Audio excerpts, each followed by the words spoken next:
체납정리 특별 전담반을 가동해온 국세청이 그동안의 성과를 발표했습니다. 지능적인 고액 상습 체납자 700여 명으로부터 3천억 원대의 세금을 걷어들였는데요. 자세한 소식 정희정 기자가 보도합니다. 국세청은 지난 2월 지능적인 체납 처분 회피 행위에 효과적으로 대응하고 고액 상습 체납을 근절해 공평한 세정을 실현하기 위해 체납정리 특별 전담반을 발족했습니다.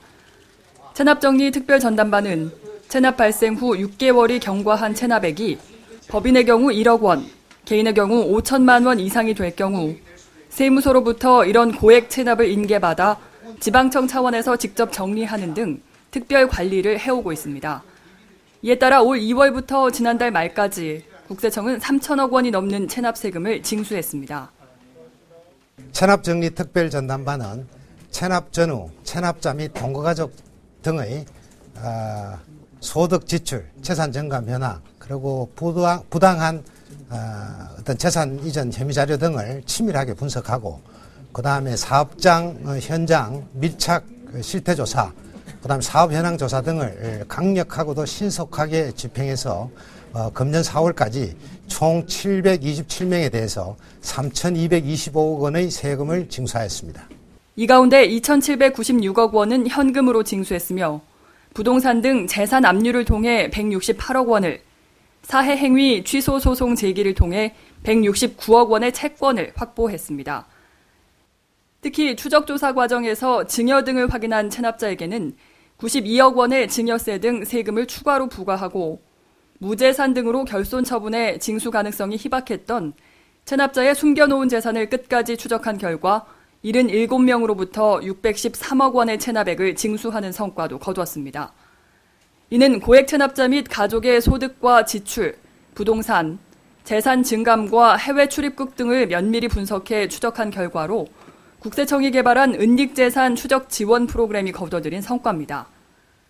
조사 결과 부동산 매매업자인 A씨는 32억 원의 세금을 내지 않기 위해 특수관계법인에 28억 원을 빌려주고 종업원의 어머니 명의로 37억 원짜리 오피스텔을 사들이는 등 갖가지 수법을 동원했습니다. 한편 부동산 임대업자인 B씨는 양도소득세 10억 원을 내지 않기 위해 합의 이혼한 후 위자료 명목으로 부동산 양도대금을 배우자에게 증여했습니다. B씨는 위자료에 대해서는 증여세를 낼 필요가 없다는 점을 노려 양도세와 증여세를 모두 내지 않으려고 한 것입니다. 하지만 국세청은 이들 부부가 이혼 후에도 한 집에 살고 있는 등 가장 이혼의 증거를 찾아냈고, 이에 따라 B씨는 추징을 피하지 못했습니다. 이 밖에도 선박 부품업체인 C법인은 체납 처분을 피하기 위해 유일한 재산인 보유 선박을 특수관계법인에 저가로 팔았으며, 변호사 D씨는 체납세금 징수에 대비해 수임료를 현금으로 받고 사무실을 임대보증금 없이 월세로 계약하는 등 치밀한 수법을 동원했습니다. 국세청은 이들의 고의 체납 행위를 적발한 후 체납된 세금을 내게 하거나 체납액 전액에 상당하는 채권을 확보했습니다. 국세청은 나아가 외국에 영주권을 확보하거나 해외에 거주하면서 국내 거소, 신고 번호 등을 악용해 세금을 체납하거나 재산을 해외로 도피한 2,094명에 대해서도 추적조사를 실시하고 있다고 밝혔습니다. 한편 국세청은 체납자의 은닉재산을 신고해 체납세금을 징수하는 데 기여한 신고자에게 징수금액의 2에서 5%, 최대 1억 원의 포상금을 지급할 방침입니다.